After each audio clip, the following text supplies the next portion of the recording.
so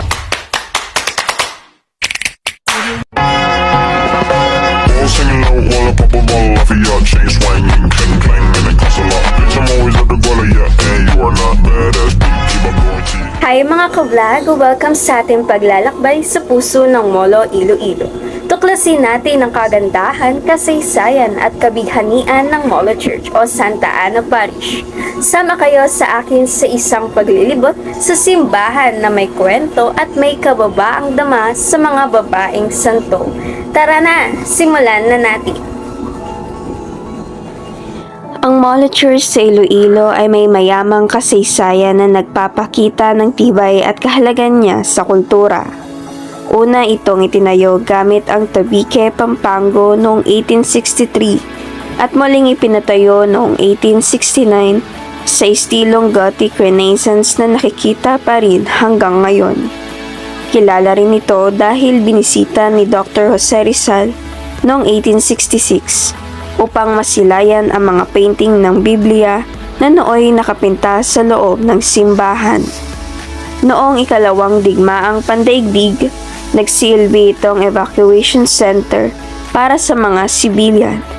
Sa kabila ng mga lindol, unos at pagbomba sa panahon ng digmaan, nanatili itong nakatayo at matatag.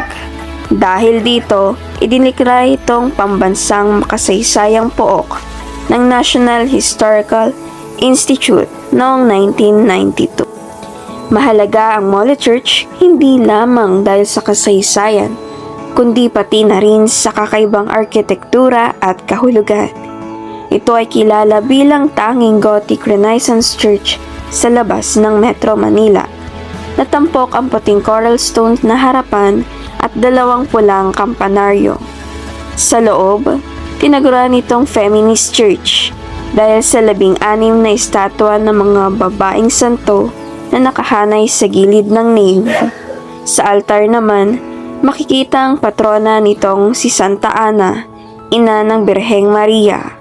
Ang disenyo sa loob ay kombinasyon ng Gothic na matutulis na arko at Renaissance dome na nagpapakita ng sining at pananampalataya. Higit pa sa pagiging lugar ng pagsamba, ito rin ay simbolo ng katatagan at pananampalataya ng mga taga Iloilo. At ngayon ay isa ring tanyag na pook panturismo sa Western Visayas para sa mga deboto at mahilig sa kasaysayan, sining at kultura.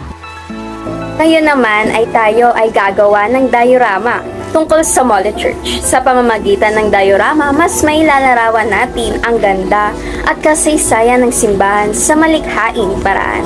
Kaya tara na!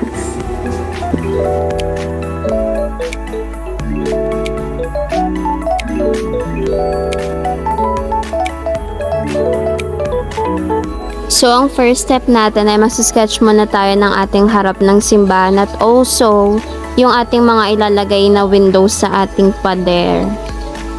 At para ma-mark na rin yung mga puputulan. Yan, makikita na natin ang ating mga nakat na windows and napagdikit na rin na siya natin. Para pag binuo, ayan, no, mas maayos na siyang tignan at mas makakatayo na ito. Dito naman si Papa ay nag-cut dahil dyan siya magaling. Dito naman ay nagdikit ako ng mga PVC sheets sa ating mga simbahan para kapag nag-reflect yung ilaw niya sa loob ay kitang-kita yung kanyang mga bintana na kulay blue at dinagdagan ko rin to ng kulay dilaw para mas maganda siyang tingnan kapag umiilaw na. Ayan, nilagyan ko lahat ng PVC sheet ang mga bawat bintana sa kada parte ng simbahan, no? So, actually, yung ginagawa ko rito is likod pa lang. Ayan. Ayan yung likod ng ating simbahan. Lahat yan ay merong PVC sheet para kapag umilaw, boom! Super ganda-ganda.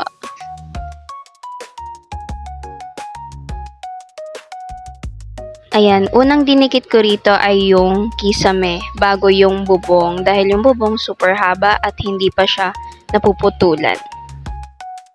Ayan, kinulayan ko na siya ng brown at ng puti para magmukha siyang old. Dahil nga white and brown ng pader, ang bubong naman natin ay pula. So, ang resulta, pug, super ganda. At itong ginagawa ko naman ay para sa bubong ng ating altar, no? At ayan, nabubuo na natin siya. So, yung harap hindi pa buo. So, basically, tapos na ang ating likod ng simbahan. At ito na nga ang resulta ng ating diorama. Super ganda at super laki. OMG!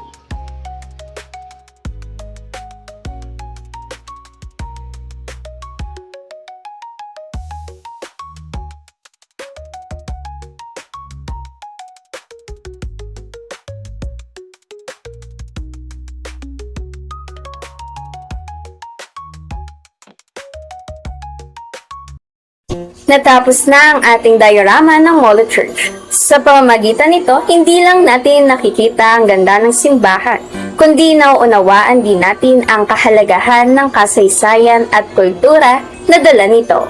Ang Molo Church ay hindi lang isang gusali, kundi isang pamana ng pananampalataya at katatagan ng mga Pilipino. Sana ay may natutunan kayo at na-inspire din na mas pahalagahan ang ating mga makasaysayang lugar. Maraming salamat sa pagsama at hanggang sa muli. Bye!